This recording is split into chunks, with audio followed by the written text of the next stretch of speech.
Okay, my friends, this is amazing. I did a video yesterday about how upset the experts were about my interpretation of things. And it was very cathartic because I got a lot of good responses. I went back and I'm trying to recreate my earliest research, and I'm finding out I missed almost everything. I got pieces of it, but they were so disparate, they were disconnected, and now I'm going back and putting it all together, and boy, I'll tell you, it's just amazing. The weather conditions are showing that my research about Quetzalcoatl was correct. I'm learning about flight. I mean, it's off the charts. Oh, this is just blowing my mind. Quetzalcoatl, the feathered serpent, yes. A deity in Aztec culture and literature. Among the Aztecs, he was related to the wind. To the wind. Also to Venus. Venus was the reason this whole thing happened. And to the sun, merchants, arts, crafts, knowledge, and learning. He was a big shot. I mean, this guy was... Okay, we're going to go through this pretty quick. That's Quetzalcoatl, all the way up the East Coast. I mean, it's gigantic. And this right here is his feathered headdress. And he died laying right here. And it goes all the way up the East Coast, and the Green Mountains are feathers, as you'll see all this stuff in a minute. And he died spitting out all this stuff into a dead zone in the Gulf of Mexico. That is a good-sized creature. And he was considered to be associated to wind, and wind is what's being created exactly right there. And I watched it develop. I've been following this for a few years now, and on the fence about it. But now, as the atmosphere gets more and more compressed, and it is because it's expanding. And why is the atmosphere expanding? Every time we burn something that was solid, it turns into 10,000 zillion times bigger than when it was solid. It turns into gases. It's just like blowing up a balloon. That's what a hot air balloon does. It blows up. Well, we hot air, and it's filling up our atmosphere, and now which compresses the gases, and they're pushing against these feathers now with a vengeance. All right, consider this. Very simple to understand. The airflow is coming this way. All right, this is going to be for today. All right, then the next day is here, and then the third day is here, Wednesday. It's coming here as a big glob. It's hitting this area with the feathers, and it's being forced into this type of a shape, and it's literally lifting. That's what the feathers appear to create, the tornadic events, which are suction. They suck the bird up in the air almost. That's what it's looking to me now. All right, so let's get some things straight. This is Tornado Alley here. And we're going to be looking at Little Rock, which is right on Quetzalcoatl's head. And this is Quetzalcoatl. This is how they portrayed him. Now, he's eating giants. I mean, I suppose eating giants would be a good thing for us, because he was pretty big. And if they were this big, yikes. I mean, everything is so up in the air, but there's no question this is real. And the giants were huge. I don't know if they were that big, but I can't see why it wouldn't be. That's why it had to be wiped off the face of the planet. And that's what Venus was all about, wiping it off. And he is associated to Venus and wind. Now, this is the feather pattern on the Earth. You see this? These are the little... This is the center of the feather, coming right down here. It's very, very obvious when you settle in and look at these things. That stem comes right down. And the green is because the feather has a lot of nitrogen in it. And they sell it for making plants green. So here it is, right here. Here it is. It comes in and it hits into the feathers, and then it just gets crazy. That's Tornado Alley. It's coming right in here, and right about here, it hits into the feathers, and then it blossoms out. And the more impact, the more crushing into the feathers, the more turmoil. And that's why there's so much of this tornado activity. And also the compression is what creates the condensation, is water, rain. Everything fits together 100%. You just have to start to believe what the ancients knew that we just thought they were crazy.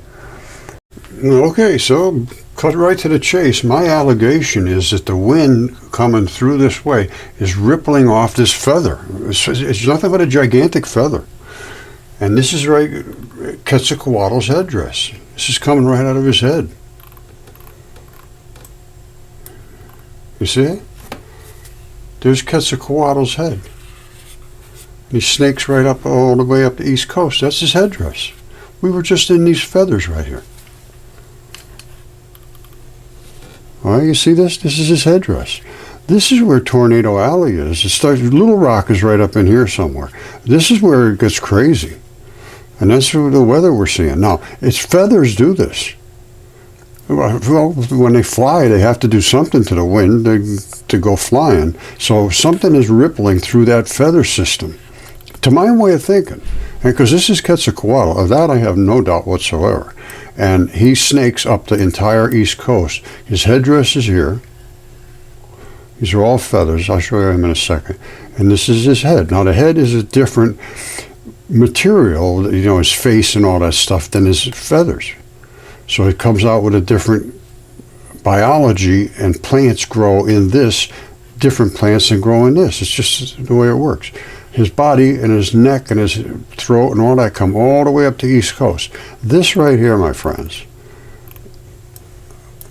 are feathers. Those are feathers. Those are feathers. And that's why they're green. They're green because they call it the Green Mountains. And they sell feather meal. They grind up feathers and put it on your plants and make them grow green. Well, yes, I agree. Quite obvious. Look at the size of this thing. And this feather was found. This is a feather. And it's just exactly like a turkey feather. This is the other side of it. I don't see much difference at all. But, you know, this is a good-sized feather, but certainly nothing compared to this guy. And this was found, I think, somewhere down in here. My good friend Greg Morrison sends me all kinds of stuff. He's a fabulous source. And I want to make a couple other statements. So I want to stick with Greg for a minute, because he has sent me some of the most unbelievable things that I've gotten. And I got a lot of stuff. That's the key. But people don't understand. I probably have more researchers working with me and helping me and presenting evidence to me than any other institution in the world. It's just a fact. It's not bragging. It's true. I get reports every day of all kinds of things nobody will investigate, and they just get washed under the bridge. Well, I don't wash anything. Well, I do. I wash my clothes every now and then, but that's about it. This stuff, it's crazy what has been overlooked and that now is really being fought back, which I'm kind of happy about it. I got so much fabulous support when I did my comment on this really nasty guy that just attacked me and called me a liar and a fraud, and I was making up things and all these things. No, I'm not making up anything. I'm not a fraud and I'm not a liar. What you see is what you get. I should write a song about that. There's Quetzalcoatl. And that right there, I'm telling you, I'm going to show you. Well, let's go. You see this? I'm just thumbing through here.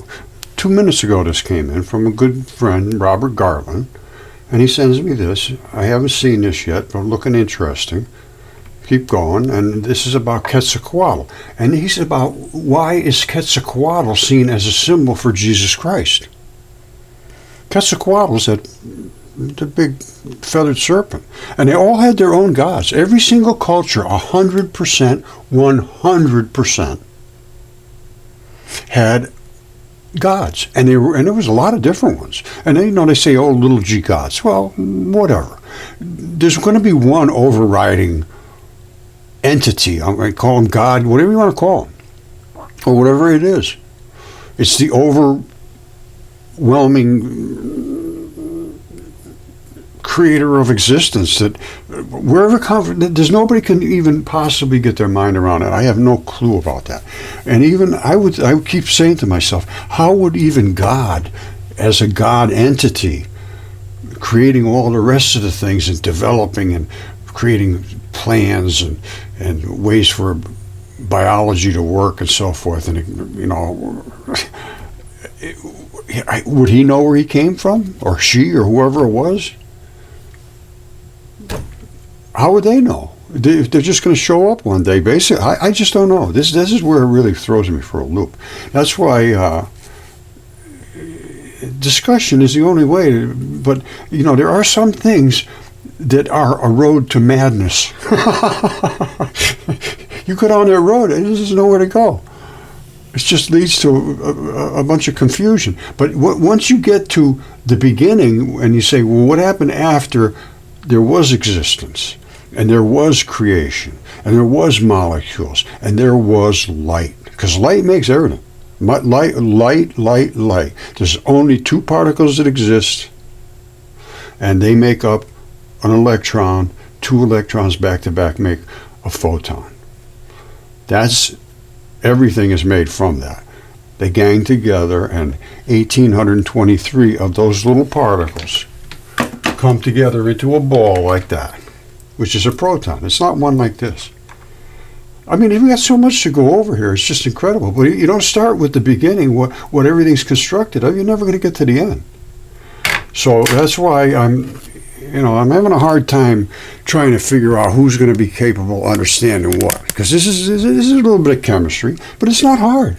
It's not hard. All it is it's just not one big gigantic proton, and they could smash it and crack it and break it into quarks, and it's not. No, it's only 1,823 of these dipoles, which are just bar magnets. They get stable, but at 1,823 they're stable. You take a couple off, and it's still sort of okay, but it's not stable anymore. That's what stability is all about, having an exact number. You can have a few too many or a few too less, but right in the middle you have stability. And the other ones they call half-lives. They only last for a certain period of time. Stability is going to stay there. Nobody's going to be able to break it apart. Well, you can break it apart, but that's called nucleosynthesis and nucleophilic activity, where the nucleus is invaded. That's a different story. Again, this gets really a little tricky, but it's all chemistry, basically. And you don't understand that. You got to understand the basics of chemistry. I don't want you to be a freaking physicist engineer. I just want you to understand everything is made of only these two particles. And this is made of two particles. There's a plus and a minus charge in there. That's what a magnet is. That's why they stick together. Polarities. All right, this is Little Rock right here, right at the tip of Quetzalcoatl's head.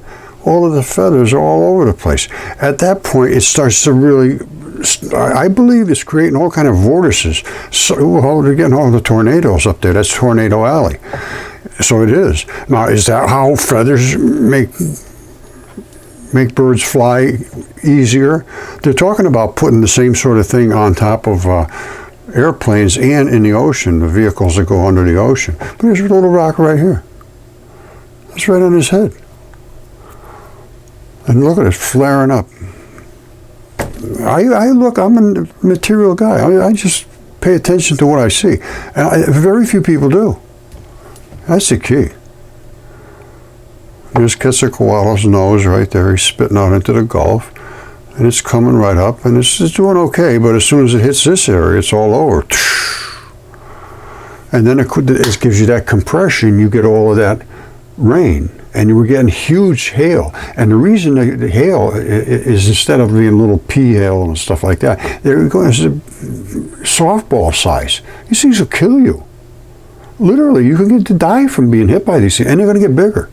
And the reason it's so big is because it's getting colder up there. And you say, oh, I saw global warming. Yes. The way it works is it gets very hot at the outside edge of our atmosphere, thousands of degrees at the ionosphere. You go down a little lower and it goes to minus over 100 degrees.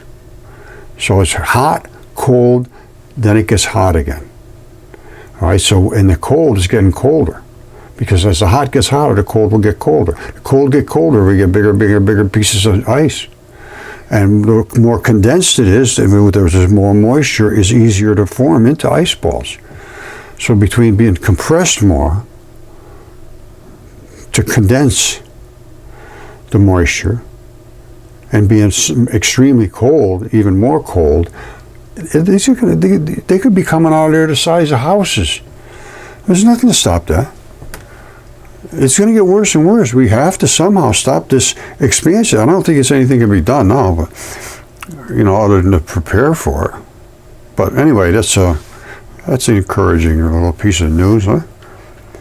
All right. So in the interest of making this short, I'm going to sum it up here. We got Quetzalcoatl, the feathered serpent. I showed you what he looks like. He's a deity in Aztec culture and literature. Among the Aztecs, he was related to the wind, to Venus. Venus impacted the earth, basically, and it's obviously the wind coming across his headdress. Knowledge, learning. He was the patron god of the Aztec priesthood. So he was the top guy for the Aztecs. All right, we all know that it was written everywhere that God created a giant flood that wiped all the giants off the face of the planet. Well, he's eating giants. I don't know. That's not a flood, but he's doing the same sort of work. and I mean, this is unmistakable. Look at this thing. Just look at it. Look at the beard and everything. The feathered headdress, the big flail at the end. And then just look at what you see on the map, on the Google Earth. There it is right there. All right, there's this feathered headdress. It comes sweeping around all the way up here. Here's the feathered tips at the end. It's very, very hard to deny what you see right in front of your face. And here's the beards. See the beards coming off down here? All this is his throat coming all up around here. Well, here I'll do Google Earth. You can see it better. You see this? He's spitting all this stuff out. Whatever this is, I don't know. But it's some kind of noxious stuff, and I think nothing grows out here. And it's all extremely salty. So whatever he spit out there is some kind of caustic stuff.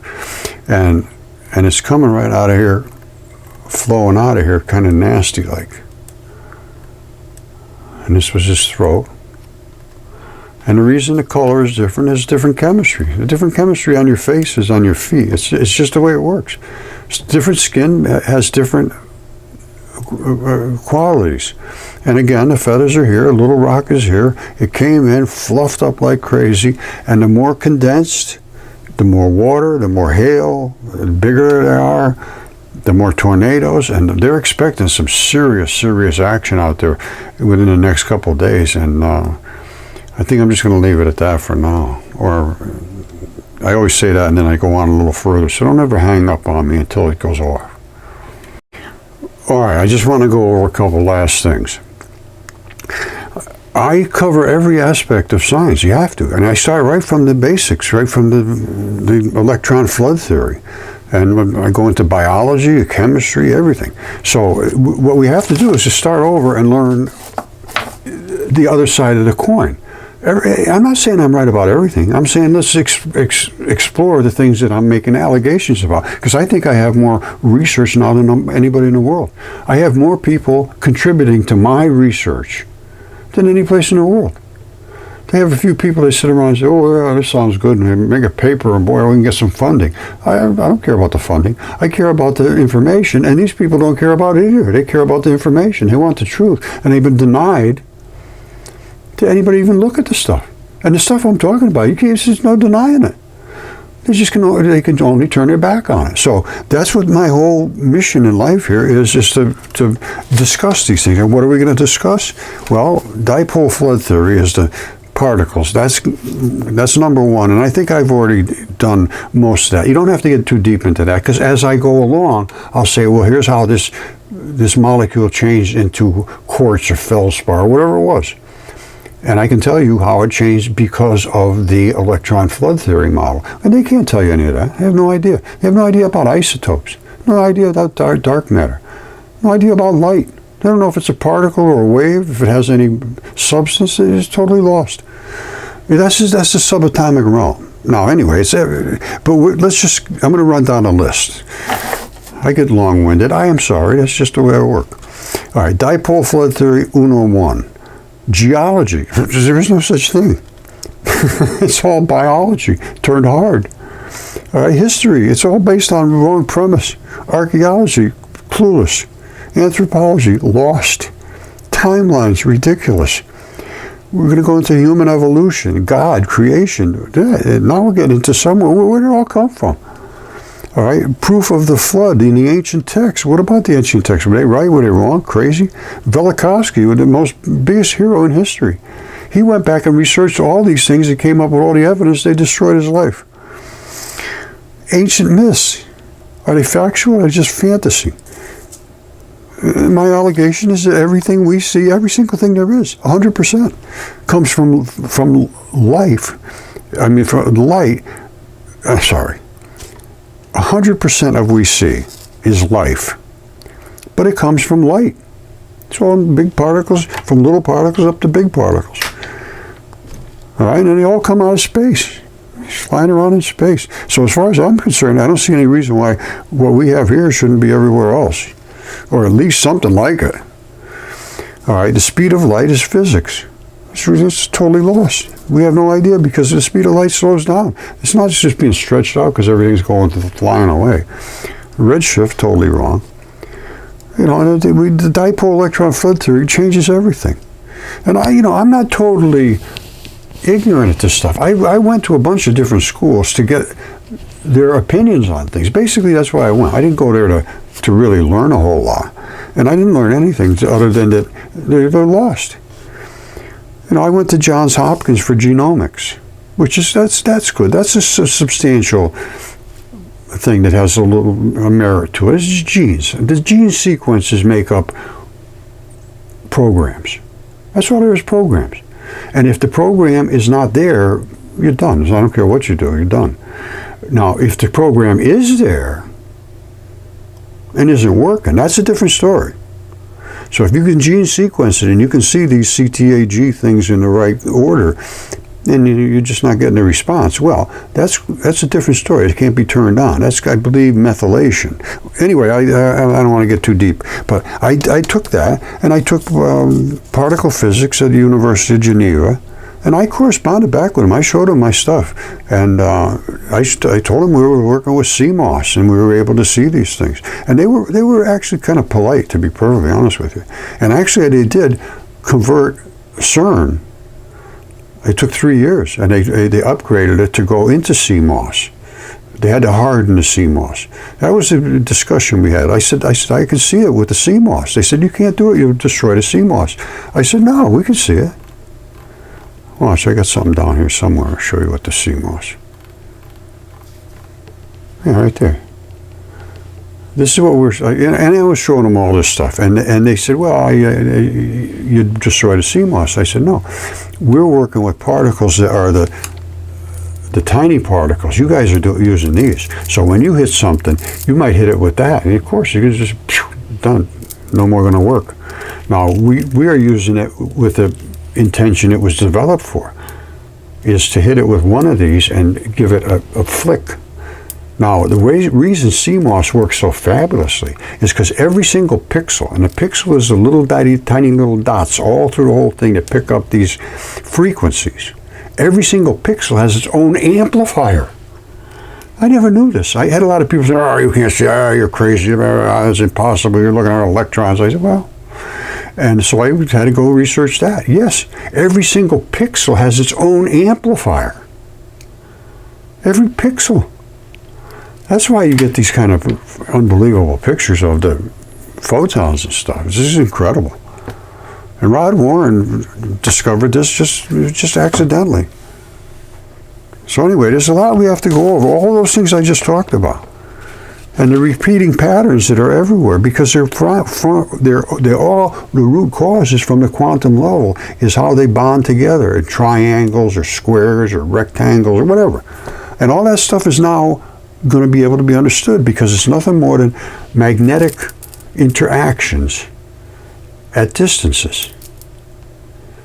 And how many particles are there, and how do they form cages? What's the cage? Because basically it's all going to end up with a cage. Anyway, I don't want to get, I always do this, I'm sorry. Now, here's what I showed CERN, and I showed them all, every one of them, Fermilab and the whole 9 yards. That's the pulsed red laser. It's just beginning to accelerate. All these particles in the air are being illuminated a little bit because this field is pushing against that field. This one very hard, these are bouncing back. This is the acceleration phase where the light is now accelerating much faster, and the particle is actually being pulled out of its own magnetic field and accelerating so fast that right here it breaks. And then it comes back together. Right here you have the raw white particle. And that's just not supposed to happen. It's supposed to always be attached just like that. You see? These are back-to-back dipoles. That's a photon. Half of that would be an electron. An electron burns into you. It sticks to something. It doesn't want to be alone. Once you set them up in the photons where they're back-to-back, they bounce. They've got a nice field all the way around them. All right, when these are in half, they only have one field, and it wants to grab into something and incorporate, either as being an actual particle in that material or just heat, one or the other. Now, these are Higgs fields, and that's coming out of this Venturi, and we're looking into the Venturi, and these are all seen. They've seen every one of these things at CERN. They say, but you can't see that. So you're going to destroy the CMOS. No. If you're in only at this realm, because we never got bigger than the light, they started with huge particles. That's what destroyed their CMOS. So anyway, what happened was they went ahead and upgraded. Now, I don't know if I had anything to do with this, but this was in 2019. This is a couple of years after I talked to him. And it says, the CERN Large Hadron Collider will undergo a major upgrade to increase its instantaneous luminosity. And what is that? CMOS detector and system developments. CMOS. And then they go on to tell you how they had to do it. They had to harden the CMOS. Well, anyway, 2 sensors have been produced using a process modification, 100 nanometer CMOS technology, yada, yada, yada. But what they had to do is make it so that these big chunks didn't get all the way in and hit the CMOS. Because when they break things up, they don't just get little particles like we get. They get chunks like this and chunks like that and chunks like this. So they had to make enough layering so that only the light made it all the way through. When I say light, it's all light, but only the particles of light. This gets tricky to talk about, even to think about, but it's not. They understand. I think they understand. Well, I know they understand. They don't understand. They know. I understand. They know. They don't understand. That's what all this research is about. It's just that they won't take into account things that they can't get funding for. Basically, that's it. I understand self-survival. I understand. You got to make your way through life, and that requires being part of the herd, basically, at this point. Unless you're some way of taking care of yourself. And I always did. I had my own business, and I never really had to worry too much about anybody, putting me out on the street. So, but that's not the average. So that's what I found. Everybody just follows the herd, and if you don't, they'll really make your life tough. And if I let them, they would have made my life tough. It didn't affect me, to be honest with you. It just gave me more drive. So anyway, this is the kind of particle physics that they have to get down to see these little bitty bits. It's as small as you get. And the dipole electron flow theory shows that is basically right here. The anatomy of the proton is nothing more than those white particles, and the black is in the center. We separated the black from the white. All right, and that's how we did it right there. They started like this, the black and the white together. It's coming to the Venturi. The Venturi's here. Pew! They break apart, and you get this. This is the acceleration. Here's the particle. It's starting to charge up and get bright, bright, bright, bright, bright. And that's how our CMOS is catching these increased energy waves. And then they have their own, amplifier built in, so you can increase what they see. This is the beauty of the CMOS. And so, boom, zzz, and right about here, it thinks it hit a wall because of the backflow. You see this? This is the explosive backflow of this subatomic nuclear explosion. That's exactly what it is. Subatomic nuclear explosion. The black separates from the white. All you got here is black. 100% black surrounding this. And the white sprays right through, because the white can go small and big. The black can't. The black is a bowling ball. Can't get smaller. So anyway, I showed them all this stuff, and they went to CMOS. I don't know, like I say, I don't know. But before they were using charged coupled devices, which means they interfere with the flow of energy. That's why it was called an observer effect. You go in there and you sample some of that, of course you're going to affect it. We don't sample anything. We sit back here and we just like the stuff either to go into the air and be gone, or we accept it in the CMOS, and we accept it and see what's being spit out of there. All right, I'm just going to finish it up with this because I'm finding this fascinating. They're talking about 10 Christ-like figures who predate Jesus. And you go, every culture basically had a Christ-like figure that was there to save humanity, and, it was enlightened and all these things. And whoever wrote this, Rush fan, it talks about it in a way that is thoughtful, not demeaning or any of that. And they talk about all these different creatures that had these divine inspirations, and how they got them, who knows. I'm going to tell you right now, I've been divinely inspired myself. I'm certainly no Christ figure, I can guarantee you that. But I did get a message, said go look in the woods, and I did, and I found the giants, and when I started searching, it came up. After a few searches on giants, something popped up about these things are for you to see and for others as a test. And I said, whoa. And so I started giving out the test, and nobody cared. I mean, it didn't matter. When the evidence was there and undeniable, it had no effect. It was just like it wasn't there. And then I started searching on the ancient text what it would say, and it said exactly what was happening. It was identical. They'll always see and they'll never see. They'll always hear, but they'll never hear. I mean, and every one of them was so amazing. And their teachers are in trouble. They say that false teachers were just like false prophets. And their destruction does not sleep. That's not good.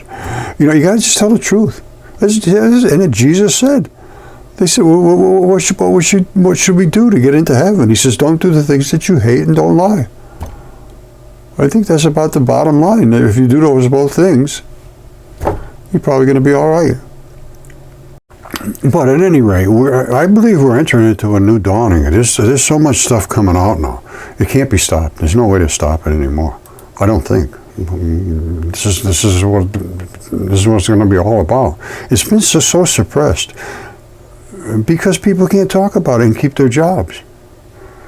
I'm retired and I don't care. There he is right there. That's Quetzalcoatl. And there was all of those 10 Christ-like figures, and there was many, many more that were just probably as qualified as those, but they're so suppressed, nobody ever even would know they existed. In the past, how would you become noticed? Now you have the internet, and they still don't care. It doesn't matter how much evidence you have. And again, evidence is, I always thought, evidence, I was so surprised at what I ran into. I just couldn't believe it. I still can't believe it. And I think it's changing, but it's herd mentality. Anyway, I love you all. Just open your mind. Think about what you see. Observe it and think, see, maybe this guy's right. This is crazy, but that's what feathers do. They make things spin, and that's exactly what's happened there. And I think these are all feathers sticking off of his head. Well, I know they are. You can contest all you want. I'm showing evidence.